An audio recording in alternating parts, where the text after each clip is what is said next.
So it's January the 19th. Sherry and I talked about this great weekend. She was going to have a great weekend with the kids.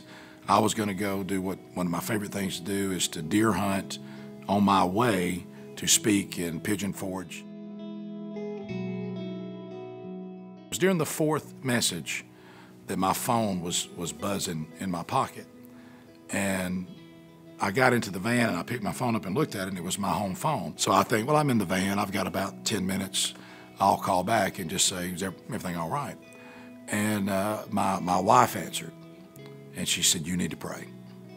And I said, all right. And I said, what's going on? She said, no, have all 7,000 people there pray. And I said, all right, what's going on? She said, I don't know how it's happened. Somehow the baby has found his way out of the house. He's fallen in the pool and he's drowned. And she said, they're trying to bring him back. And I just called Children's Hospital where they had taken him. And I said, I'm calling to check on my son. When they put me on hold, the chaplain picked up and she said, your son has passed and stepped into eternity. And I was like, all right. And I said, how's my wife doing? And they said, well, she's surrounded by friends and she's waiting on you to get here. It was a very intense time, as you can imagine, because, you know, there's grieving all around you. I remember my wife had my daughter reading Romans chapter 8, the entire chapter. And she would read all the way to the end of that chapter. And then my wife would look at her, just tears running down her face, and say, again. And she'd read it again. And then she'd finish. And my wife would say, again.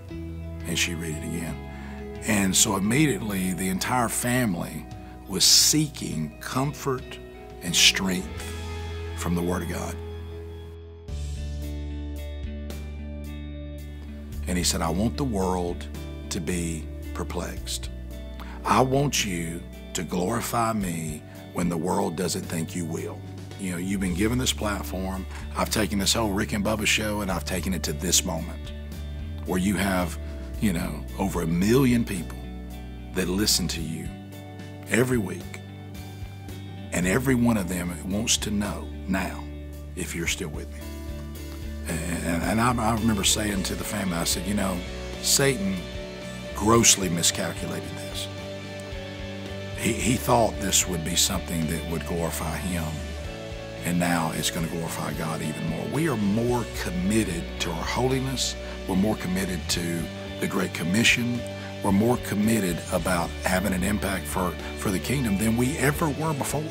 You really can do all things through Christ who strengthens you. But you can't miss that part of it. I can do all things through Christ who strengthens me.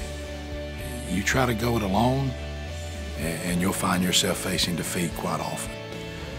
But when you do things knowing that you have the strength of Christ, you really can persevere through anything.